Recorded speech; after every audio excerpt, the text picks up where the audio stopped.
Certo. Bom, pessoal, boa noite a todos. Primeiramente, eu gostaria muito de agradecer às professoras Ana Carolina e Argentina por terem aceitado tão prontamente o convite, né, de participar dessa banca. Sem o Felino seria impossível entrar em contato com vocês, porque quando o Felino conversou, o Felino é um aluno muito autônomo, né? Então, ele já sugeriu, eu falei, não, ótimo, que são pessoas que vão conseguir trazer algum tipo de discussão, contribuição, né, para o trabalho. Então, dando início ao rito, né, além de agradecer à banca, eu gostaria de iniciar os trabalhos, então, dessa noite, com a defesa do trabalho de conclusão de curso do aluno Felínio de Souza Freitas, intitulado A Ideologia na Mediação da Leitura, o mediador, a palavra e o acervo. Felínio, você tem até 20 minutos para falar sobre o seu trabalho, depois a banca pode proceder com a arguição, aí depois a gente define se a gente faz de forma mais dialógica ou se a gente estabelece um tempo de fala para cada membro, certo? Mas vamos deixar o Felínio falar um pouco. Bom, boa noite. Primeiro, acho que eu começo agradecendo, enfim, que eu não cheguei até este momento, ou seja, hoje, sem passar por alguns caminhos encruzilhadas, né? Primeiro, agradeço, enfim, a dois homens, enfim, que regem o meu caminho, que é Exu e a Oxalá, veja bem. Ao professor, enfim, Luiz Gustavo, pela orientação que eu aceite também, a minha família, em especial a minha mãe, que está ali na sala escutando, a Lê, que está por aqui, a Cleo, veja bem, com seus almoços maravilhosos, enfim, nos encontros, a Jennifer também, e a Tati, que foram, na verdade são, enfim, aí companheiras de caminhada, né? A Aline, que é uma amiga, enfim, que forneceu diversos textos e provocações também durante a escrita desse trabalho, fez uma leitura e alguns apontamentos e provocações também, as colegas do curso, veja bem, e as professoras tutoras, enfim, a Fátima e a Mara, o Estevão, que é o secretário do curso, veja bem, todo o corpo docente e as coordenadoras, a professora Norma e a professora Luciana. E, bem, não preparei slide, veja bem, que acho que eu pensei mais no formato de conversa. Aí, outra coisa, também agradeço a professora Ana, que eu tive o enorme prazer de conhecê-la o ano passado na disciplina aqui na Unesp de Araraquara, e também aí a professora, enfim, argentina, que não a conheço pessoalmente, veja bem, mas conheço pela internet também, pelos diversos pensamentos que ela espalha, né? Foram duas pessoas que prontamente, inicialmente, quando eu comecei a escrever o trabalho, ali no momento de decidir, eu pensei em ambas para esse momento, né?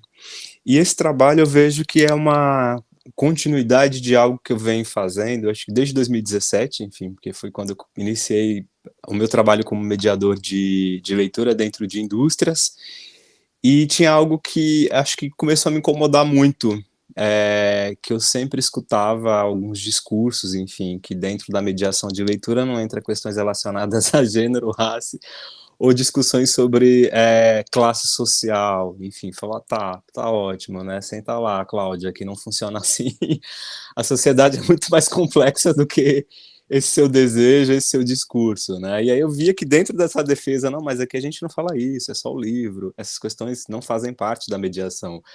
Automaticamente eu percebi que durante esse discurso, quando a pessoa dizia isso, ela já estava fazendo prontamente um discurso ideológico. E aí, voltando também bem antes, né? Acho que tem uma pessoa que foi fundamental para a minha aproximação com o Bakhtin ou Voloshina, foi o professor Valdemir Miotello, numa disciplina no ano de 2009, na UFSCar. Eu fiquei extremamente apaixonado, falei, uau, a linguagem é uma coisa fantástica, o que pode a palavra.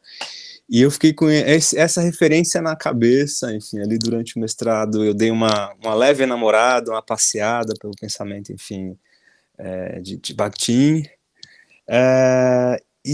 mas era algo que eu desejava muito escrever, mas não tinha coragem. Aí fui fazer uma disciplina na Unesp com a professora Ana Carolina, que era uma das educadoras, e fiquei extremamente encantado com essa questão das relações entre ideologia e palavra, discurso e linguagem. Eu falei, bom, eu acho que é o momento de abraçar esse pensamento e escrever algo. E por isso que surge esse trabalho, que foi estruturado, enfim, da seguinte forma. Na verdade, meu trabalho, já falando também, acho que é algo que eu não disse, ele tem uma estrutura de artigo, ou seja, ele não será publicado no repositório, enfim, da UFTM, mas eu desejo encaminhar para alguma revista científica, né? Então inicio ali dizendo os motivos e apresentando a justificativa por que eu fiz esse trabalho.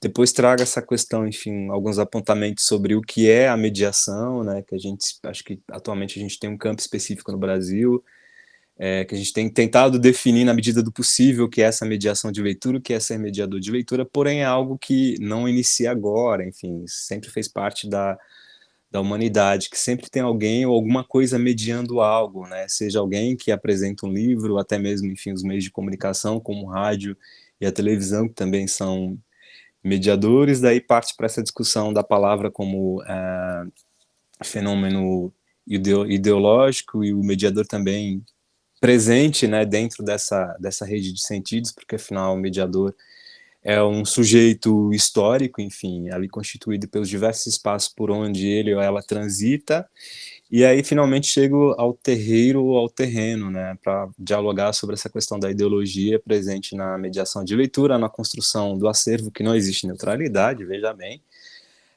porque acho que tem algo também que é muito, acho muito, vou usar essa palavra pueril, né, de pensar os livros como os salvadores do mundo, até mesmo como algo extremamente benéfico.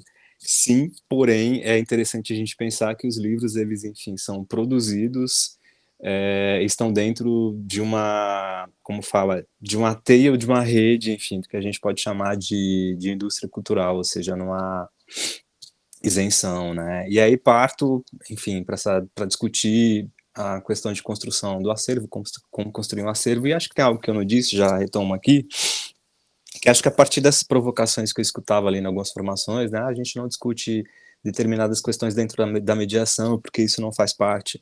E tem algumas perguntas que sempre me acompanham, eu nunca consegui responder, e talvez, enfim, talvez por falta de tempo, e talvez porque ainda preciso pensar muito sobre, né, que eu até inseri aqui no trabalho, né, onde nasce a palavra do mediador ou da mediadora, o que pode mobilizar essa palavra, o que gesta o silêncio, o silenciamento do mediador ou da mediadora na mediação, né? Porque, enfim, você fazer a escolha de livros é você aplicar um processo de seleção. Eu penso muito igual às vezes quando você está escolhendo feijão, né? Que você vai tirando e separando. Mas por que eu separo? Por que eu escolho determinado livro?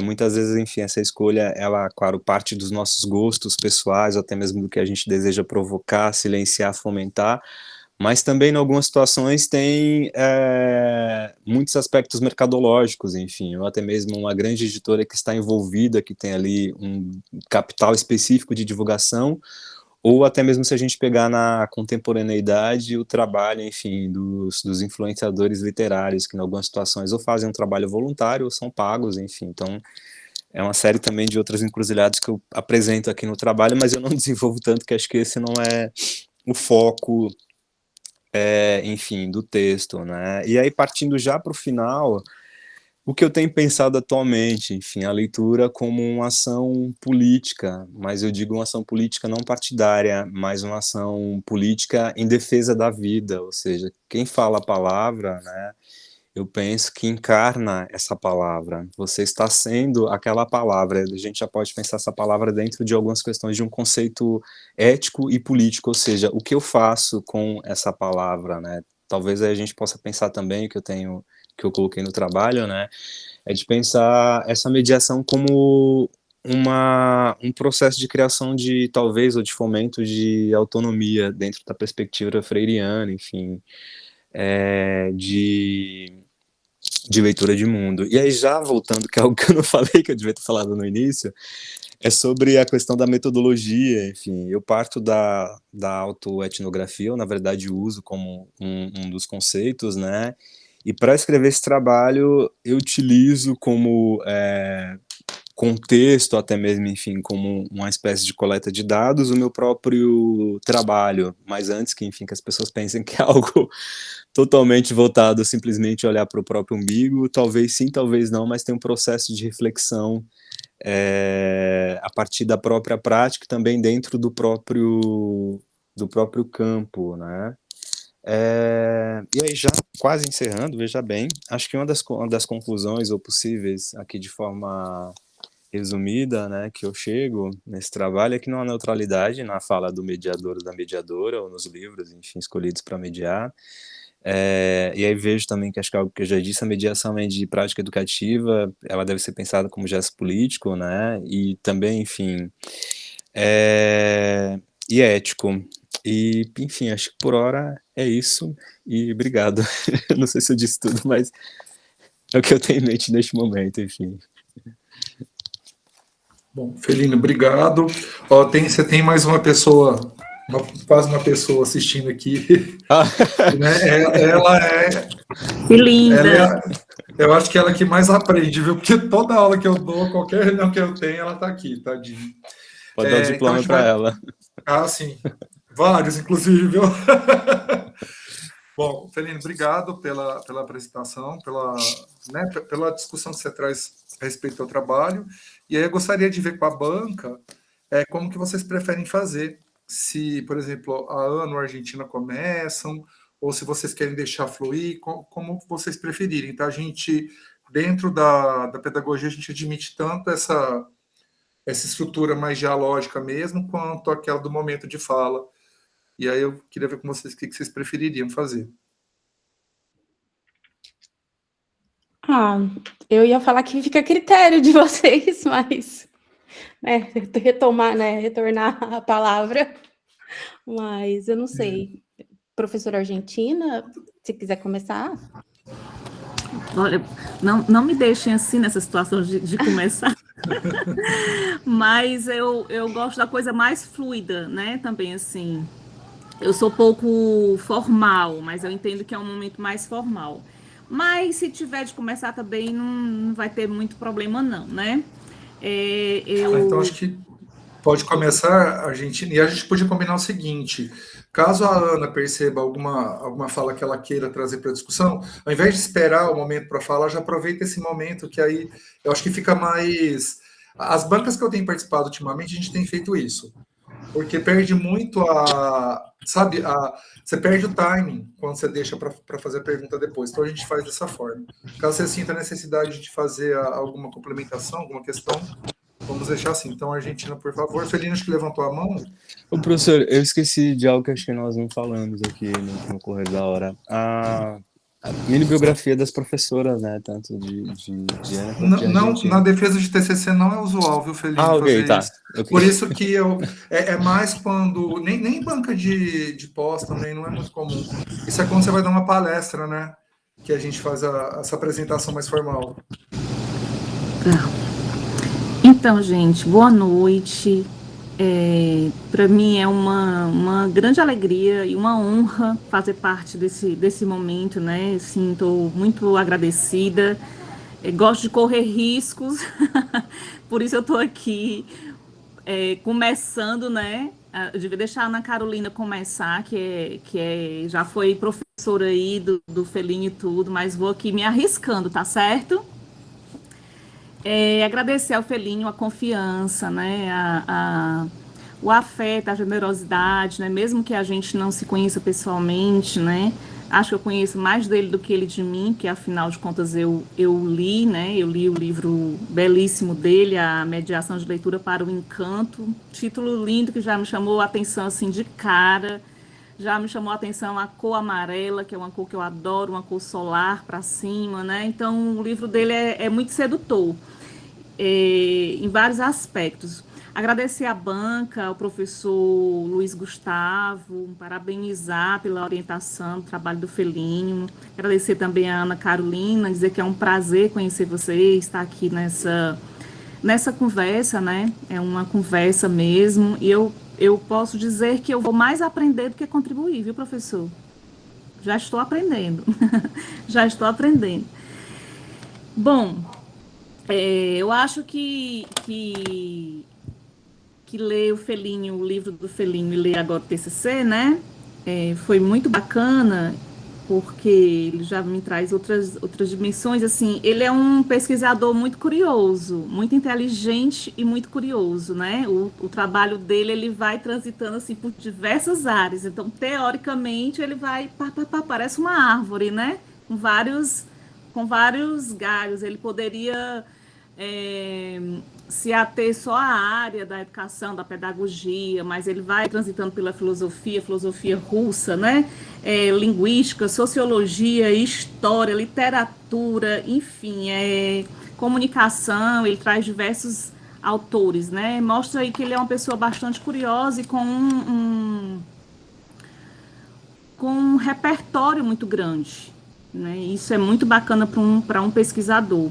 Eu acho que vocês estão me ouvindo bem. Tá bom. Sim. Eu acho que o que ele traz assim de muito fantástico nesse trabalho é esse potencial da mediação, né? A mediação, ela não cabe num reducionismo teórico, né? Ele amplia, ele traz várias possibilidades da gente pensar a mediação em vez foi muito importante, assim, me causou muito impacto, eu enquanto uma mediadora de leitura, eu enquanto uma pessoa gestora, e vou falar desse lugar, né, gestora de uma biblioteca comunitária na periferia de Fortaleza, né, me causou muito impacto nesse sentido, porque às vezes a gente se olha de uma maneira muito reduzida, acha que o nosso trabalho é simples, é pouco, é pequeno, né? E aí vem o Felinho e diz, opa, não reduza, né? Não se reduza, não se ache tão pequena, porque o que a gente faz realmente é muito grande, né? Então, a mediação de leitura, ela é um processo complexo, né? Que está mediado não só pela cultura, que é a área que é onde ela mais, né, a gente está aqui atuando, que é a área da cultura, do livro, da leitura, da literatura, mas mediada pela classe social, pela política, pela economia, né, pelas instituições, pelas emoções, pelas experiências da gente, né? Então, a mediação de leitura é uma coisa bem, bem diversa. O Felinho está aí completando daqui a pouco, ano que vem, 10 anos como mediador de leitura. Eu fiquei pensando assim, até nessa coisa da profissionalização do mediador de leitura, né? Essa categoria profissional, né? Não existe, né? A gente vai criando e vai fazendo e enfim, não tem... Existe o professor, o médico, né? Essas categorias profissionais, mas não existe o mediador, essa formalização, né? Eu penso que não, pelo menos eu ainda não me encaixei nisso. Mas é um trabalho tão bonito e tão interessante e tão importante para a sociedade e também não há um reconhecimento, né? E ele vai fazer 10 anos e, por coincidência, o meu projeto aqui de mediação de leitura também tem 10 anos, acabou de fazer 10 anos agora em 2026, nós começamos em 2016, né? E são muitas histórias, né? São muitas memórias, muitas mudanças, muito desenvolvimento, não só do público que a gente atende, mas também nosso, né? Eu imagino quanto o Felinho se desenvolveu intelectualmente, né? Quanto mediar livros, textos, histórias para essas pessoas também contribuiu para o repertório dele, né? Eu anotei algumas coisas aqui, a minha letra é um garrancho, eu vou tentar agora decifrar a minha letra, né? Eu acho que essa coisa, a sua defesa, né, do seu trabalho, ela é muito pertinente, você tem muita propriedade para defender a sua ideia, né? Trazer essa questão da ideologia, perpassando a mediação de leitura. Haja vista que você também trabalhou com diferentes públicos, né, ao longo desses 10 anos, trabalhou com criança, trabalhou com adolescentes, trabalhou com idosos, enfim, com trabalhadores, né, e eu fiquei, poxa, que lugar diferente para se mediar, né, indústrias, lugares de trabalho, né, porque uma coisa é a gente pegar, nós aqui no lugar da nossa... conquistada classe média, né? Eu tô falando aqui do meu caso, né? Eu sou uma mulher nascida e criada numa favela de periferia, de pais pouco escolarizados, de baixa escolaridade, né, pessoas alfabetizadas, mas de baixa escolaridade, então a vida não foi fácil do lado de cá, e como a gente foi conseguindo, através do acesso à educação, e, portanto, né, da leitura de mundo, do acesso aos livros e tudo, melhorar um pouco as nossas condições de vida, né? E o que me fez sentir falta no trabalho do Felinho, quando ele traz a coisa da autoetnografia, e aí eu sou da antropologia, mas eu defendi a minha dissertação em 2013, me distanciei da academia, de lá para cá, né, não tenho mais acessado as teorias antropológicas nem nada, a essa coisa da autoetnografia. À época, não era uma categoria, não era um método que eu lembro que a gente estudou, que a gente trabalhou com ela. Tá? Trabalhamos com etnografia, sim, né? Que é esse método, esse conjunto de técnicas aí utilizado de forma muito primeira por antropólogos, né? Mas a autoetnografia não. Aí quando ele traz a autoetnografia, eu senti falta, talvez, muito mediada pela leitura que eu fiz do livro dele, e aqui não é crítica, né? A gente já conversou sobre isso, é só coisa que eu senti falta, que eu acho que ele pode trazer num trabalho posterior, um doutorado. Ele pode explorar mais, até porque um TCC é um trabalho mais restrito, a gente aprofunda pouco, né? É um trabalho pequeno, não dá para a gente escrever muito e tudo.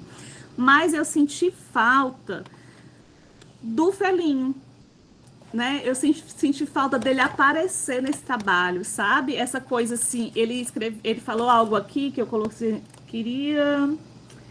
ele falou algo, quando a gente estava começando aqui, que tivesse olhado para o próprio umbigo. Eu acho que eu senti falta de você olhando para o próprio umbigo, sabe, Felinho? Assim, de você aparecer mais, porque o seu trabalho é tão incrível, né? Então, eu acho que a grande questão do seu trabalho, do meu ponto de vista, assim, eu acho que teoricamente você dialoga muito bem com várias teorias, você escreve muito bem, é um trabalho muito fluido, bom de ler, a gente lê logo, a gente entende tudo. Na graduação, eu lembro que eu li um texto, eu não lembro agora o nome do autor, eu acho que o nome do texto era a escrita como artesanato, alguma coisa assim, né? E aí eu lembro que, à época, diziam assim, a gente tem que escrever para todo tipo de leitor entender, ou aquele leitor que já tem um nível de grande leitura, ou aquele leitor que é um leitor simples, que não costuma ler, mas ele leu, ele entendeu. Eu acho que é bem a escrita do Felinho, né?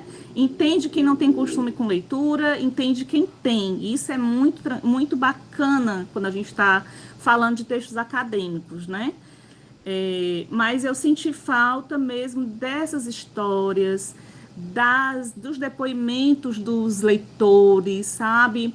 Desses contextos, desses textos trabalhados nessas mediações de leitura, né? Quanta coisa incrível o Felinho não já ouviu, já percebeu, já notou de mudanças de percepção, porque eu acho que é isso que a gente está trabalhando aqui, está trazendo aqui, né? Como essa ideologia também de quem está fazendo a mediação, de como essa visão de mundo, esse campo de visão, ele atravessa, né, o outro nesse momento da mediação, atravessa a escolha do livro, né, do acervo, atravessa esse contexto da mediação, como isso impacta as pessoas, né? Então, acho que eu sinto falta nisso, né, da trajetória do Felinho, né? Quem é ele, de onde ele vem, por que ele se tornou um mediador de leitura, sabe? Por que o livro, a mediação é tão importante para ele? Ele acredita tanto, esse ofício de fé dele, ele acredita tanto que através do livro, da leitura e da literatura, a gente é capaz de mudar rumos de vida, trajetórias, né? Melhorar as condições de vida das pessoas, porque é isso que a gente está buscando, né? Lutando por emancipação, né, das pessoas de baixa renda, de pessoas pobres, porque com certeza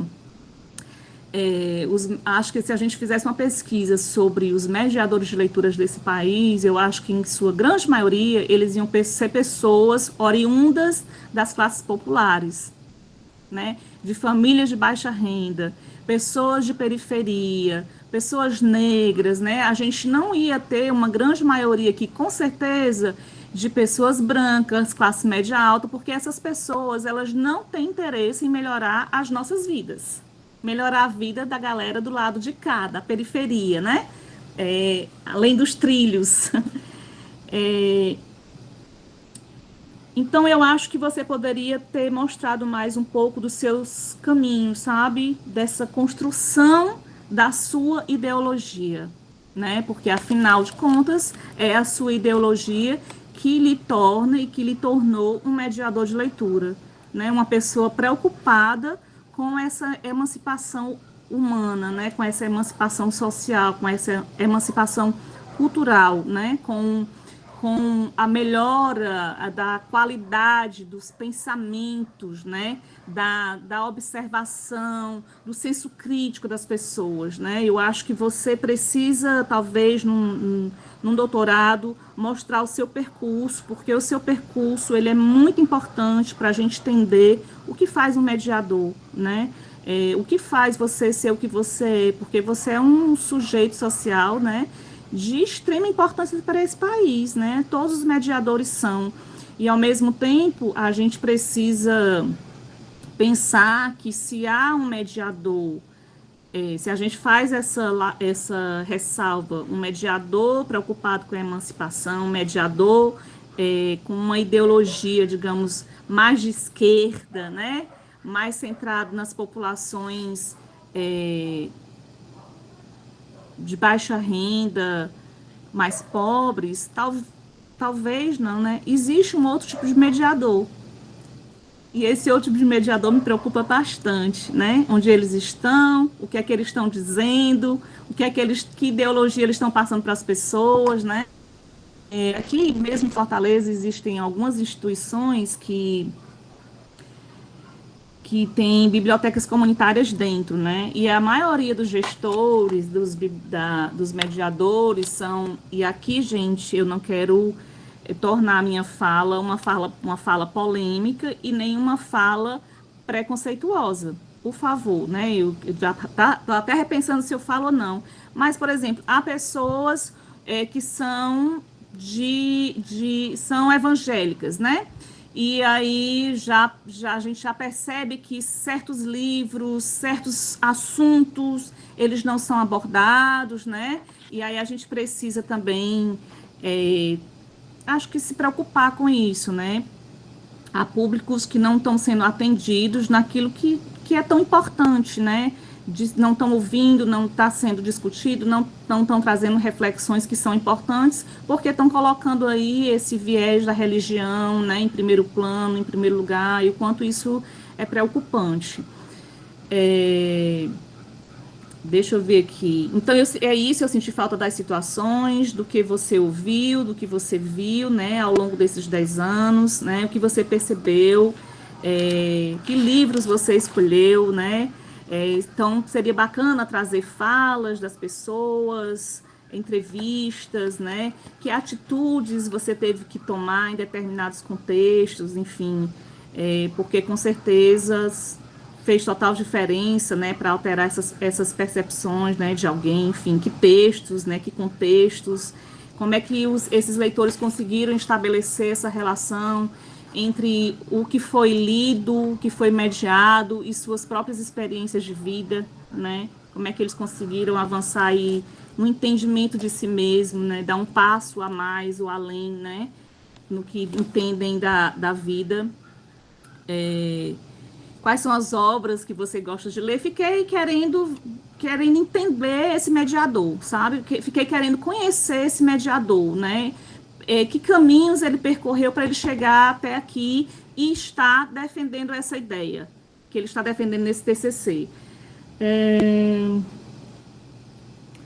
Que questões foram, por exemplo, dentro das mediações dele, que foram muitas ao longo desses 10 anos, né? Mas que questões puderam ser problematizadas porque eram naturalizadas, porque são socialmente naturalizadas, e como ele pôde, através dos textos da literatura, problematizar, né, relativizar com essas pessoas, né, já que o mediador é um ser político, é um ser poético e é um ser ideológico, né? Acho que isso que me toca de forma muito profunda. Eu acho que eu nunca refleti tanto sobre o que eu faço quanto agora, lendo Felinho discutir sobre mediação, né? E me ver nesse lugar de uma forma mais complexa e mais bonita, né? Fiquei curiosa de ver as anotações do Felinho, os diários de campo, os cadernos, sabe? Enfim, fiquei bem curiosa de tudo isso, né? De todo esse trabalho que ele faz, o que está nos bastidores, né? O que está nas entrelinhas. Fiquei querendo ler, né? Nem que fosse uma foto dos cadernos dele, eu queria ter visto no trabalho. Claro, eu sei que é só um TCC, tá certo, meu bem? É só para... Olha aí, ó, o caderninho. Fiquei super curiosa disso, né? Senti falta dessas encruzilhadas das interpretações, né? Eu gosto muito dessa categoria que você utiliza, né? Então, eu fiquei muito curiosa dessas encruzilhadas das interpretações e dessas conexões com os textos. Eu acho que era isso que eu queria um pouco ler no seu trabalho, né? O que mais que eu anotei aqui, meu Deus? Eu fiquei lembrando... eu falei que o mediador, você coloca isso, o mediador, ele é um ser político, é um ser poético, né, um ser ideológico. Eu pensei que nós também somos uma espécie de justiceiro. Eu sou uma pessoa romântica, esperançosa, espécie de justiceiro, porque quando a gente vai pesquisar o que é mediação, se a gente vai dar um Google, mediação, ela só vai aparecer lá, mediação no campo da justiça, né, no campo do direito, quando existem outros tipos de mediação. Então, senti, talvez seria importante também você fazer dizer no seu texto, né, esses outros tipos, só pincelar rapidamente, para a gente puxar aqui para a nossa corda, para o nosso lado, a nossa sardinha, né, e trazer ela para um lugar de importância. Né, essa mediação leitora, essa mediação de leitura para um lugar de importância, tanto quanto uma mediação que existe na área da justiça, na área do direito, né? Então, acho que a gente é uma espécie de justiceiro, de rebelde, de inconformado, de sonhador, de esperançoso, de otimista, né? Eu acho que a gente é aquela espécie de gente que não solta a mão de ninguém, literalmente, né? Porque poderíamos estar fazendo outras coisas das nossas vidas, mas estamos apostando nesse direito ao acesso ao livro, à leitura e à literatura como forma de enriquecer a vida de outras pessoas, né? Enriquecer intelectualmente, enriquecer materialmente, haja vista que essa sociedade é uma sociedade que diz desde que a gente é gente, que a gente só é gente se a gente estudar, né? Que é uma frase que a gente tem que questionar o tempo todo, né? Porque essa frase, ela acaba interferindo no dia a dia da vida de muitas pessoas, né? As pessoas que têm baixa escolaridade ou que não têm escolaridade, elas estão submetidas a trabalhos desumanos, né? Recebendo tão pouco, tão menos, porque elas não sabem ler, porque elas não foram escolarizadas. Quem foi que disse isso? Por que disse isso? Qual o interesse, qual a ideologia que há por trás disso, né? Quando todas as pessoas têm o direito de viver com dignidade. Quem é que diz que uma pessoa que tem nível superior, uma pós-graduação, tem mais direito do que um trabalhador braçal, de comer melhor, de dormir melhor, de ver melhor, né? Então, acho que a mediação de leitura ela é perpassada por todas essas questões, né, em torno das sociedades, as desigualdades, as diferenças de classe, as diferenças de gênero, né, as diferenças raciais, de cor de pele, enfim, não tem como a gente fazer uma mediação sem tratar dessas grandes questões, dessas questões que nos violentam no dia a dia das cidades, das periferias, principalmente, né? E aí eu lembrei de alguns casos aqui que eu tratei. Estou falando muito, mas já estou terminando, tá, Ana? Na verdade, trouxe só as minhas inquietações, né? De situações. Ano passado eu fui fazer um módulo sobre mediação de leitura, que foi justamente quando eu entrei em contato com a literatura do Felinho, né? Quando eu li o livro dele na Biblioteca Estadual da Biblioteca Estadual aqui do Ceará, a BESC. E aí uma das alunas, ela tem um clube de leitura em um equipamento que é do Centro Cultural Banco do Nordeste, aqui em Fortaleza, né? Então, dentro do Centro Cultural existe uma biblioteca e ela estava fazendo um clube de leitura dentro desse espaço. E aí, esse Centro Cultural, ele fica bem no centro da cidade e ele é um espaço com 2 entradas, bem amplo, e as pessoas em situação de rua estão sempre por lá. Tem uns bancos, umas cadeiras, então eles vão para ficar na sombra, para usar o banheiro, para ficar sentado, para dormir nos bancos, uma série de coisas, né? E ela falou na aula que teve um dia que não foi ninguém para o clube de leitura dela, que fica dentro da biblioteca desse espaço. Então aquilo me inquietou demais, né? Porque ela é uma pessoa de classe média alta, uma menina branca, né? E ela simplesmente, no meu ponto de vista, ela não conseguiu ver aquelas pessoas, né? Então, o mediador, ele precisa ter uma visão sensível e ampliada da sociedade e do seu público, né? Porque é muito fácil eu fazer uma mediação para os meus. E foi uma coisa que eu bati muito na tecla nesse curso. É muito fácil fazer uma mediação para quem já sabe ler, para quem mora no mesmo território que eu, para que tenha uma vida mais confortável. Mas eu entender que uma pessoa em situação de rua é digno de um livro, é digno de uma leitura, é digno de uma mediação de leitura, é impressionante. Parecia que uma barreira que ela realmente não conseguia ver aquelas pessoas como pessoas capazes e com direito a acessar o clube de leitura dela, né? Então foi uma questão que eu abordei na aula e depois ela veio e disse, olha, eu estou assim, meio impactada com o que você falou, mas eu acho que é isso, a gente tem que meter o dedo na ferida, né? Às vezes a gente vai ter que tirar o véu dos olhos de algumas pessoas, eu acho que isso faz parte mesmo, eu acho que a gente vai mediar a leitura de um livro, mas a gente está mediando mundos, né? A gente está fazendo conexões com mundos, né? Atravessando aí pessoas, né? Pensamentos, formas de ver, formas de estar nessa sociedade, né? Eu acho que ela meio que se deslocou, balançou um pouco ali, eu acho que a gente está aí para dar uma chacoalhada mesmo em algumas situações, né? Outra situação aconteceu aqui dentro da biblioteca, onde 2 crianças negras, uma delas começou a fazer bullying com a outra.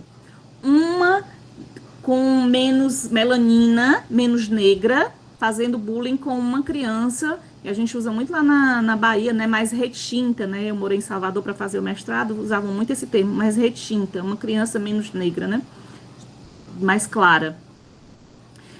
E aí, como aqui é um ambiente de periferia, enfim, mesmo que não fosse, a gente precisa estar muito... Quando a gente trabalha com criança, a gente tem que ter tentáculos, né? Assim, tem que estar atento a tudo, vendo e ouvindo tudo. Porque tudo pode ser um disparador de um conflito maior entre os pais e as mães, né? Então, daqui não pode sair conflito. A gente tem que sanar aqui dentro, né?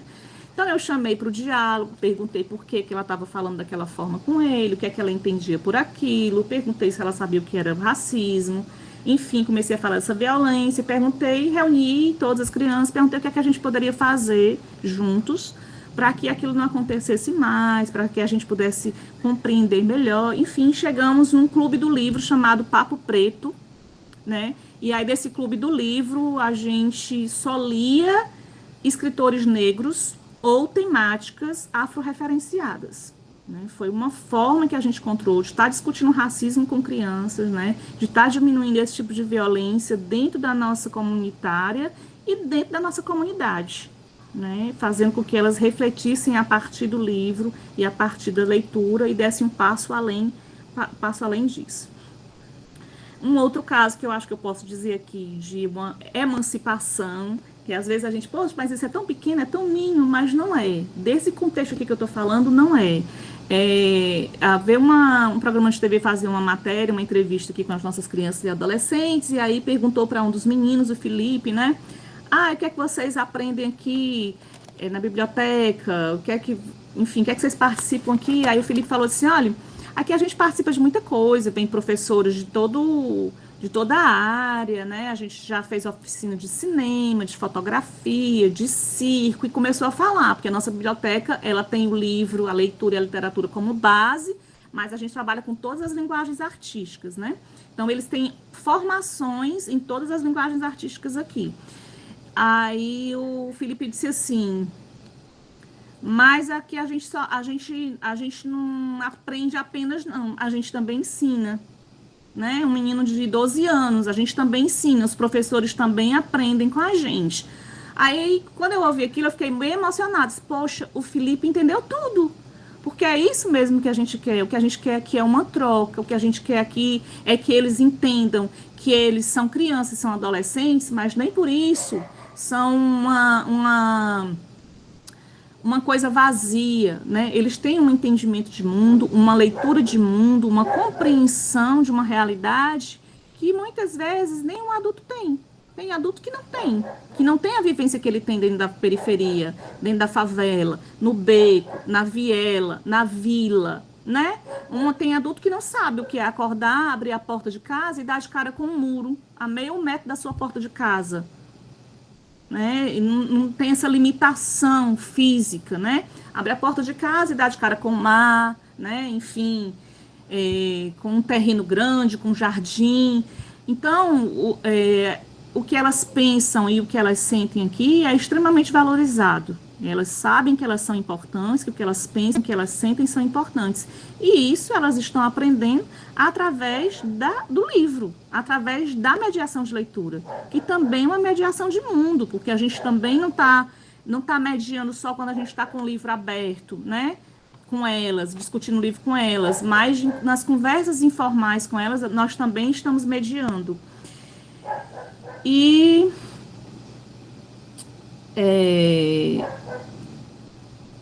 eu acho que é isso. Eu anotei muitas coisas, mas meu pensamento ele é muito disperso. Eu acho que quando a Ana começar a falar aí as coisas dela, eu vou conseguir trazer os fragmentos aqui de outras coisas que eu anotei. Eu tenho TDAH, meu TDAH me deixa bem assim, viu? Indo e voltando nas coisas.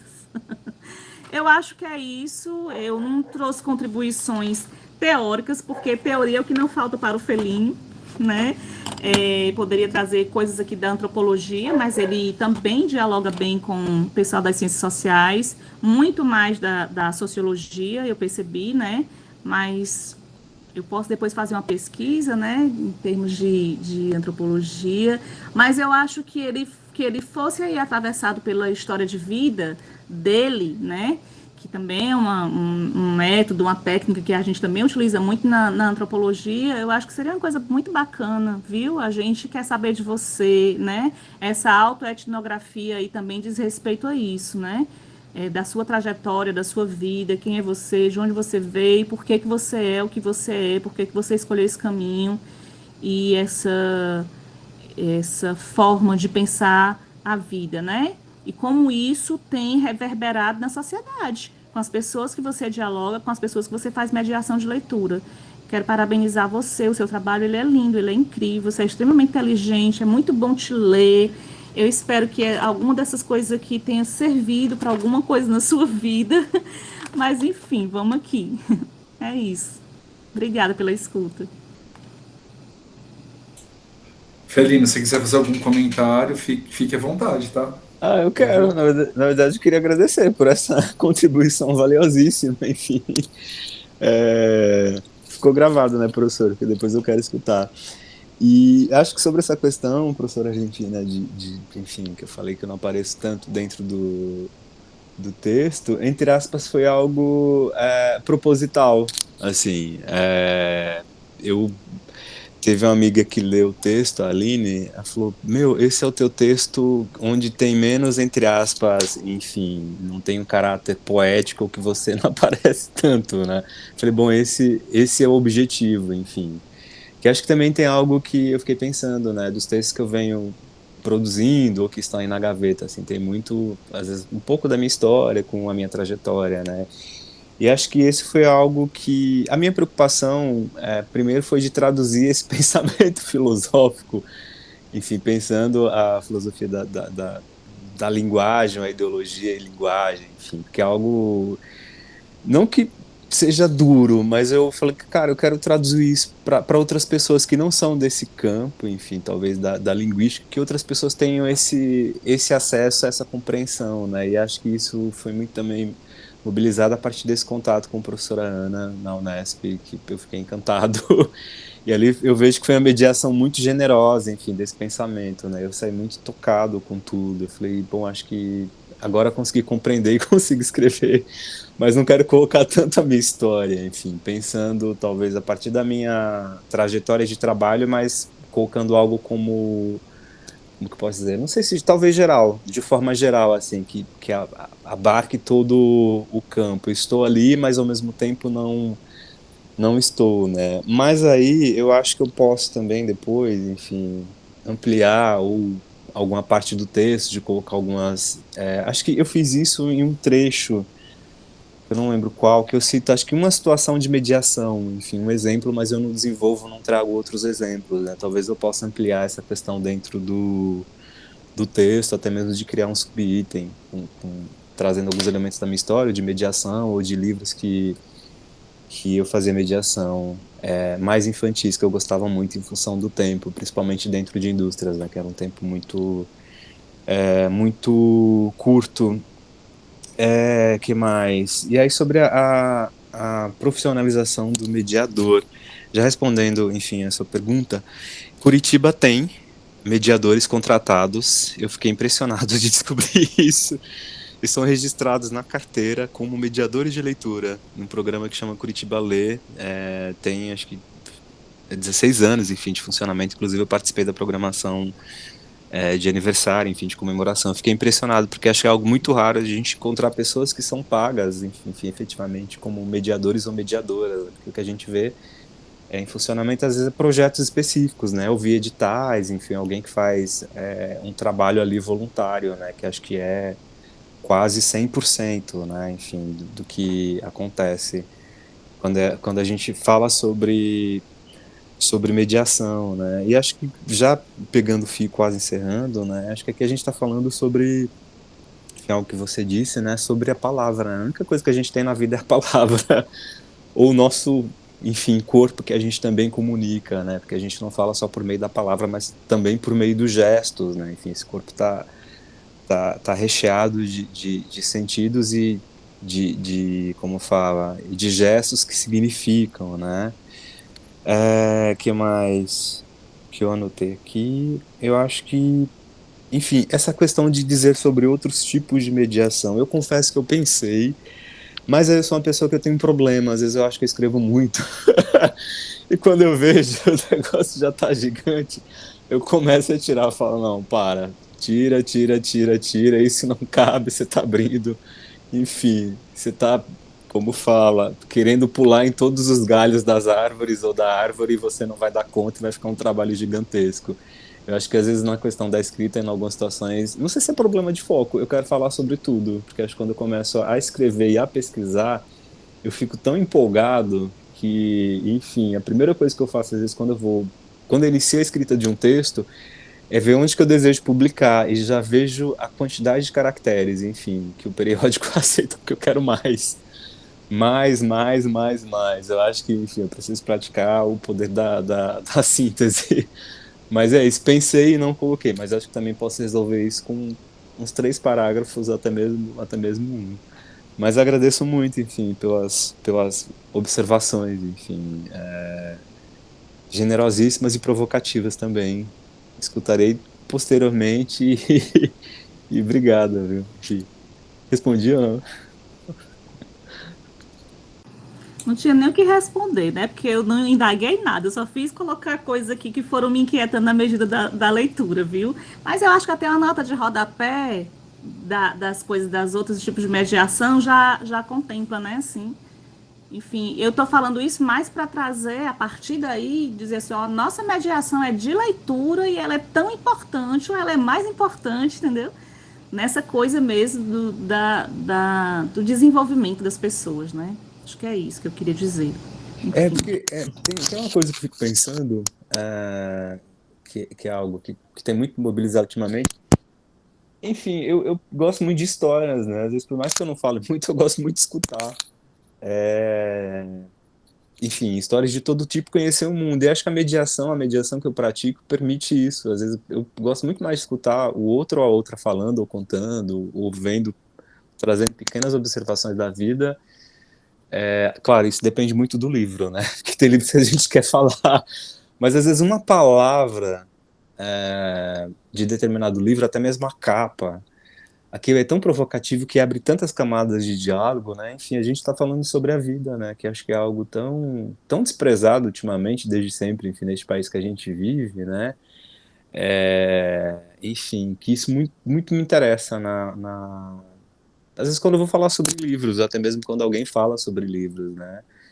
E acho que tenho pensado algo agora no meu doutorado, que é justamente essas histórias, enfim, que não são, entre aspas, oficialmente, pela história oficial, consideradas importantes, mas é o que nos constitui, né? Porque às vezes a minha mãe, enfim, ela contando uma coisa ou outra, assim, sobre coisas que a minha avó fazia, e aquilo começa às vezes a pensar em tudo sobre a vida, sobre a palavra, sobre o que era, como está, como foi, o que pode ser, e o quão importante isso é, eu digo, na nossa constituição como seres humanos, né? Eu digo em contato com o outro, enfim, e fico pensando nisso, sobre essa questão. E acho que isso que mobiliza tanto, que eu tenho pensado que eu ainda não respondi, talvez não responda nunca, né? O que pode a palavra, né? E claro, também cuidar sempre da palavra. Eu falo isso, não que o meu diálogo seja uma coisa perfeita, enfim, claro, aqui nós somos seres humanos e estamos sujeitos a falhas, enfim, principalmente o diálogo que não é algo linear, mas é como uma estrada com um buraco que você vai ali, enfim, passando e vai aprendendo na medida do possível, né? Mas acho que, enfim, é isso. Só, primeiro, fiquei pensando aqui, Felino, acho que é importantíssimo apresentar o currículo das duas professoras, por duas questões. Uma, para mostrar a importância delas estarem aqui na sua banca, e segundo, que no curso de pedagogia usualmente a gente não convida pessoas que não são da UFTM para participar das bancas de TCC. Então, eu acho que vale muito a pena a gente fazer a apresentação. E se vocês autorizarem, eu gostaria de subir essa defesa para o YouTube, para que outras pessoas tenham acesso à questão da mediação e à discussão que está aqui, se vocês me permitirem. Então, pensando nessa questão, acho que é importante trazer o currículo, viu, Felino? Não é usual fazer isso, mas eu tive um tempo de reflexão sobre, né? Então, falando um pouquinho da professora argentina, a professora argentina Castro Salles, né, mestra, é poeta, contista, cronista e arte colagista. Escreveu Bomba d'Água Coração, Contos pelo Selo Miranda 2022, Poesia, O Pão Nosso de Cada Dia, Poesia Infantil pelo Selo Miranda 2023 e Cartas para a Tua Ausência, Romance Autoficcional pelo Selo Editorial Miranda 2024. Participou de algumas antologias, entre elas O Olho de Lilith, Fortaleza Ilustrada, Farpas, Relicário, Paginário e A Nossa Fortaleza, de 2026. Foi selecionada no edital Arte como Respiro, do Itaú Cultural 2020, e recebeu o prêmio Cultures of Resistance Award, da Yara Lee Founder, da fundação, né? Yara Lee. É idealizadora, fundadora, articuladora e mediadora da leitura da Biblioteca Comunitária Papoco de Ideias, em Fortaleza, Ceará. Revisora crítica, colaboradora na revista Miranda Janela Cultural e mestre em antropologia pela UFBA. Então, é importantíssimo mostrar que são presenças importantes aqui para a discussão que a gente tem. E aí, antes de passar a palavra para a Ana, você me chama de Ana, tá? Que eu tenho, quando tem nome duplo, eu acho a Ana tão forte, porque é um nome curto e ele é tão é um nome simples, mas ao mesmo tempo ele é tão sonoro, né? Porque Ana, você tem duas vogais extremamente abertas, né? Então acho que a minha sobrinha chama Ana, e quando eu tenho aluno que chama Ana, eu adoro, porque eu acho que é gostoso de falar, sabe? Ana. Claro, pode Felina, chamar como que... perfeito. Felina, essa questão que a Argentina trouxe de você se posicionar mais, eu acho que é importante você se posicionar mais, porque você traz o Conceição Evaristo, por exemplo, como referencial teórico. Você traz o Fanon como referencial teórico. E aí você trouxe de forma indireta o Bakhtin, que você não traz no seu trabalho, mas ele é um referencial teórico que te fundamenta, mesmo você não trazendo trabalho. E você não trouxe o Rufino, apesar de falar da pedagogia das encruzilhadas, que talvez valha a pena você trazer. Então, é um referencial teórico que ele valida um posicionamento mais autoral. Aí, se você, por acaso, resolver não trazer isso, talvez você vai precisar repensar o seu referencial teórico para você não ser inconsistente do ponto de vista teórico. Né? A Argentina, ela trouxe essa questão porque, na verdade, ela conhece outros trabalhos seus, né? Então ela sabe que você se posiciona e você escolheu referenciais teóricos que validam esse tipo de abordagem na pesquisa em linguagem, em humanidades, né? Então, só para você, para provocar. E aí, a Argentina ainda precisa assumir uma questão. Eu não precisei orientar o Fellini, porque o Fellini, ele é pronto, né? Então, basicamente, o que eu fiz foi fazer uma leitura, uma única leitura, que eu pontuei algumas questões, né? Porque eu achei o texto dele extremamente maduro e pronto, né? Tanto é que eu falei para ele hoje, falei assim, Felino, eu vou estar numa posição muito mais de figura burocrática, porque precisa ter alguém do curso, né, e da UFTM para poder fazer a mediação, do que realmente um orientador que contribuiu de forma, sabe, teórica e tudo mais. Então, assim, essa fica uma pequena contribuição para você pensar, mas ao tomar uma decisão por manter uma abordagem mais geral, você talvez vai precisar repensar o referencial teórico. A Argentina não trouxe isso de forma aleatória. É que ela percebeu que o referencial teórico traz uma perspectiva mais autoral, sabe? De autobiografia, que esses autores que você traz todos validam. Ana, desculpa, antes de passar a palavra, eu vou te apresentar, né? Eu fiz uma pequena inversão, né? Já que a gente está falando de TDAH, né, Argentina? Tamo junto, viu? Porque eu vou te falar um negócio, não quero nem comentar sobre. Porque... Bom, a professora doutora Ana Carolina Ciani Lopes, da Faculdade de Ciências e Letras lá da Unesp, de Araraquara, Ana? É de Araraquara. Araraquara. Perfeito. Bacharel e mestre em Linguística pela Universidade Federal de São Carlos, período em que integrou o grupo de estudos dos gêneros do discurso. Doutor em Linguística e Língua Portuguesa pela Faculdade de Ciências e Letras da Unesp de Araraquara. Desde 2018, integra o grupo de estudos cursivos. Atualmente é pesquisadora de pós-doutorado na Faculdade de Ciências e Letras da Unesp, vinculada ao GED e Visiting Scholar na Università del Salento. Não sei se a minha pronúncia de italiano ficou boa. Unisalento, bolsista pela... Itália mesmo, né? Ou a Espanha. Agora eu tô. Porque eu misturo na minha cabeça. Sabe? É Itália. Não sei, meu pronúncio italiano já. Eu fiz um ano de italiano curso de letras, mas perdi. Né? A gente que é da Unesp, a gente gosta de lembrar, porque eu sou da Unesp de Rio Preto, né? Aí você gosta de falar, a pessoa da Unesp em tal lugar, porque quem é da Unesp tem essa mania, né? De ficar, você tá da Unesp. Mas a gente é tudo unespiano, né? Na verdade. Então, gostaria então de passar a palavra para você e muito obrigado por ter aceitado o convite de estar aqui com a gente. Obrigada pela apresentação, professor Luiz Gustavo. Queria agradecer pelo convite, o Felínio. É um prazer poder contribuir, espero que eu contribua e não atrapalhe, porque... e fico muito feliz que a disciplina tenha ajudado. Você falou do professor Miotelo, ele foi meu professor da graduação e depois meu orientador de mestrado, então conheço o Miotelo aí uns 15 anos. Então, o jeito que ele fala de Bakhtin, né, do círculo, né, como todo o círculo de Bakhtin, é muito apaixonante, né? Desde o primeiro dia de aula na graduação até o final. E aí eu, né, fiz algumas anotações também, que eu sou uma pessoa do papel, né, ainda não consigo pensar fora do papel e da caneta. E vou fazer singelas contribuições e alguns apontamentos também, porque o trabalho tá muito bom, assim, muito bem escrito. Eu gostei muito da organização. Aí eu vou se eu ficar olhando para cá é porque eu estou seguindo o meu roteiro.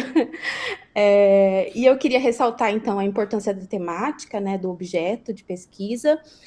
Sou uma leiga, né, nessa questão da mediação, aprendi um pouco com o Felínio na disciplina, quando eu li o trabalho dele final da disciplina, aprendi um pouco agora, enfim, estou aprendendo, também estou aqui para aprender. E aí queria ressaltar, né, essa importância. Agora, seguindo, né, o meu roteiro. Uma questão que eu ia colocar assim, bem, só uma contribuição mesmo, assim, não é uma crítica construtiva, é sobre a questão do atravessamento, né? Pensando nessa perspectiva do Voloshinov, né? Essa perspectiva bakhtiniana, como a gente pensa a linguagem, né? E o modo como ela se constitui a nós enquanto sujeito, essa questão, essa palavra do atravessamento, ela não é muito boa, assim, né? Digamos assim. Então, a gente assim, tenta evitar, né? E aí eu acho que isso vai, quando você coloca a questão do atravessamento, eu acho que ela vai de encontro no sentido de que a gente teria uma contradição com a própria noção de refração, que você explica tão bem numa nota de rodapé, que eu adorei, eu até escrevi aqui, adorei a nota de rodapé, explicando sobre a questão da refração, para nós que somos de humanos, e eu não entendo nada de física, de exatas. É sempre muito bom, assim, o modo como você explica. E aí concordo com a professora argentina, que o texto está muito bem escrito. Eu acho que você percorre, assim, diferentes teorias de uma forma muito bem, faz isso muito bem, assim, dialoga com diferentes autores, principalmente da sociologia. Então, assim, a organização do texto, a organização do pensamento, a reflexão está muito bem assim feita. E aí eu senti falta, né, como ela também já pontuou, dos cadernos de campo, das suas reflexões, né, enquanto mediador. Então, a sua história enquanto mediador, então a sua voz, né, se a gente quiser puxar um termo bakhtiniano. Então, acho que seria muito interessante, porque a gente termina o texto, né? Porque o texto é muito gostoso de ler, e fica querendo mais, saber mais sobre, né? Então, eu acho que é válido trazer um pouquinho mais, né? Na publicação, enfim, do texto. Felínio, se você quiser falar, fica à vontade. Eu também faço esse diálogo, também gosto, assim. Se a professora argentina quiser falar, o professor Luiz Gustavo também fiquem à vontade. E aí, nesse sentido, eu ia também dar uma sugestão, né, pensando no que o professor Luiz Gustavo falou, no que a professora argentina falou sobre a questão da autoetnografia, que talvez fosse interessante, já que você está nesse terreno também da linguagem e da filosofia da linguagem, mas não só, talvez trazer para caracterizar esse seu lugar de mediador e mediador pesquisador, né, aquele texto do Bakhtin, que eu acho que a gente viu, inclusive, na nossa disciplina, que é o Metodologia das Ciências Humanas, que eu acho que é uma reflexão que serve para, não só, né, para uma área específica das ciências humanas, mas para esse lugar das ciências humanas, né, como um todo, porque eu acho muito interessante, né, e eu acho que você faz esse movimento, e eu acho que pensar a mediação é justamente esse movimento dialógico, que é esse sujeito que fala com outro sujeito que fala. E aí, quando você explica sobre a questão da pesquisa qualitativa também, de um modo muito, muito bom, assim, muito acessível também, né, para explicar essa diferença, né, e eu acho que cabe muito bem trazer essa, se você quiser, no caso, é só uma sugestão, essa perspectiva do Bakhtin, que eu acho que tem tudo a ver, né, eu acho que pela sua constituição, enquanto um pesquisador que está dentro desse espaço, né, então... e a gente vai ter até esse distanciamento, né? Você escrevendo enquanto pesquisador, você mediador na relação com o outro, então com o leitor, então como a gente tem esse lugar complexo e dialógico, né? E eu acho que você traz essa complexidade, você vai construindo essa reflexão sobre a mediação, para você terminar, né, lá no final, falando sobre essa questão da encruzilhada dialógica, que eu achei uma ideia muito potente, e muito interessante, que eu acho que você pode explorar em outros trabalhos. E aí lembrei do Rufino, né, sobre essa questão da encruzilhada. E eu lembro que também você mencionou esse referencial teórico no seu trabalho final, que a gente leu. Enfim, eu vou falando assim, também vou abrindo vários parênteses, desculpa. Uma outra questão também, e aí eu acho que ela também já vou partindo para um fechamento, porque ela relaciona todas essas coisas que eu falei. De modo geral, eu acho que você mobiliza muito bem a reflexão sobre a palavra, né, da filosofia da linguagem do Voloshinov, e desse pensamento que a gente chama bakhtiniano, né, do círculo de Bakhtin. Eu só ia sugerir, né, como uma provocação também, uma inquietação, como a questão do atravessamento, né, que você pode repensar essa ideia. Nessa mesma esteira, como você pode, né, se você quiser aprofundar, complexificar um pouco mais essa sua reflexão, no sentido de que você coloca em muitas páginas, né, essa questão desse espaço múltiplo, da encruzilhada, dessa tensão, né, então, desse mediador entre uma ideologia dominante e entre uma ideologia resistente. E para mim isso tudo coaduna, né, com a ideia que a gente tem de diálogo, né? E a primeira parte do texto é intitulado, né, o começo do diálogo. E muitas vezes durante a reflexão me parece que esse diálogo ele não é tão eu acho que cabe complexificar um pouco mais, né? Então, falar um pouco mais desse jogo dialógico, falar como isso é complexo, ressaltar, de fato, essa tensão. E o diálogo, né, segundo a perspectiva do Bakhtin e do círculo como um todo, ele não é só concordância, né?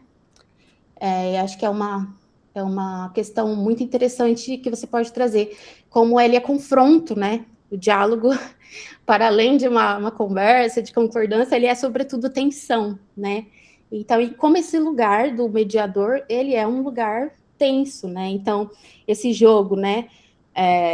Ora eu reforço determinadas ideologias, ora eu sou resistente, em que contexto, em qual grupo, né, e que tem tudo a ver com essa questão do enunciado, né, do enunciado singular, do ato singular, que também está na perspectiva filosófica do círculo. Seria só isso, uma questão assim de complexificar mesmo. Eu acho que você já faz isso, mas acho que ressaltar ainda mais. Então, quando você fala de ambivalência, eu fui até anotando aqui, eu posso até te mandar depois, quando você fala os dois caminhos do mediador, a ambivalência, a arena, aí você termina falando da arena e puxa a questão da encruzilhada. Eu acho que tudo isso está no diálogo. Então, eu acho que pensar ideologia é pensar no diálogo, porque quando a gente pensa em ideologia como círculo, a gente tem um certo deslocamento da teoria marxista, mas não tanto, né? Porque a teoria perspectiva do círculo, e principalmente de Voloshinov, marcadamente, né? Tem esse teor marxista, mas é uma ideologia que ela se afasta um pouco dessa ideia do véu, né? Mas ela vai muito no encontro, né? Do valor, né? Então, de determinada visão de mundo, né? E como a refração que você falou e você explicou tão bem, né? Ela está ali no próprio construção do acervo, né? Então, que vozes e que livros e que materiais eu vou privilegiar e não outros. E a partir do momento em que eu escolho eu subentendo um outro, né? Então, dentro do sim, eu tenho não. Então, essa tensão dentro do próprio sujeito, né? Então, eu falo complexificar nesse sentido. Não sei se faz sentido, mas seria isso. Falei demais e fui abrindo vários parênteses, mas principalmente só esses apontamentos. Obrigada, gente. Bom, Felínio. Eu vou ter que buscar uma revista com 50 mil palavras para dar conta de tudo. Já quero escrever um livro. Sobre a questão do atravessamento, eu acho que eu vou procurar, porque eu também evitei usar, mas talvez tenha... Porque eu usava muito a palavra atravessamento. Depois que eu fiz, enfim, a disciplina, eu falei, não é atravessamento, é refração. Tanto que eu fiz aquela nota, devo à minha sobrinha, que eu fiquei lendo coisas de ótica, e um dia eu falei, o que você tá vendo aí nas aulas? Passa aí as tuas anotações, enfim, me explica o que é isso, né? E acho que essa nota surgiu muito ali em função enfim, desses apontamentos que ela fez. Eu digo das anotações que ela passou, que ali eu fui tentando traduzir, lendo também outros materiais sobre ótica, né? Sobre esse caderno de campo, eu tenho o hábito de anotar, enfim, muita coisa. Enfim, tanto que eu mostrei aqui, né? Tem blocos de anotação sobre mediação. Com o tempo eu vou recuperando muitas coisas. Não tenho um diário, enfim, linear, mas são muitos blocos que eu tenho. Acho que eu devo ter uns 5 blocos aqui, e dependendo do período e do tema e do momento da situação, eu vou fazendo pequenas anotações e, na medida do possível, eu vou retomando, né? Eu acho que, enfim, lerei esse texto, enfim, sobre a questão da metodologia das ciências humanas. Acho que essa questão do diálogo, né, ficou um pouco diluída, talvez, dentro do texto, né? Enfim, talvez eu possa resolver com alguns parágrafos, fazendo uma costura, porque acho que, enfim, a partir desse Concordo. apontamento eu fiquei pensando, talvez contempla, mas está diluído, e talvez um outro parágrafo ali, alguma amarração, alguns apontamentos, enfim, dentro do texto, talvez resolva essa questão, né? E sobre a encruzilhada, hoje, lendo o texto, falei, nossa, eu não faço referência, enfim, acho que é mais pro fim do trabalho que eu uso alguma questão de encruzilhada. Eu até cheguei a escrever sobre, pensar, mas eu falei, não, acho que é muita coisa, eu vou tirar. Porque, veja, eu quase coloquei aqui Exu dentro desse trabalho, mas seria muita coisa. Eu pensei em cruzar o círculo de Bakhtin com Exu, mas acho que pela função do tempo é algo que eu precisaria de muito mais tempo para pensar como talvez amarrar. Mas da encruzilhada, acho que, enfim, dá para trazer. Eu tenho trabalhado muito com a professora Vida Maria Martins, que acho que é a minha referência, enfim, quando eu penso encruzilhada, né? Enfim. E que mais? E realmente a questão do diálogo é tensão, é jogo, né? É arena. Mas eu pensar em tudo isso. Que mais? Enfim, mas é isso, obrigado.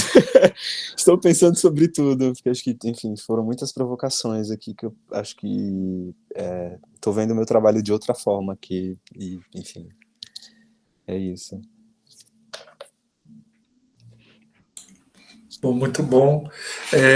Ana, muito obrigado pelas contribuições, né? Você trouxe outros pontos. O bom de banco é isso, né? Que cada um traz uma perspectiva diferente, que a ideia é essa mesmo, Felínio, quebrar as estruturas da gente para a gente repensar o que a gente acaba... Porque quando a gente produz trabalho científico, a gente meio que fica viciado nele. E aí a gente não consegue perceber alguns aspectos. Por isso que é importante ter o leitor externo, né? E o TCC, ele é um trabalho que ele é incompleto por natureza. Não tem como você ter um trabalho de TCC completo. Pelo tempo que você tem para fazer, pela maturidade.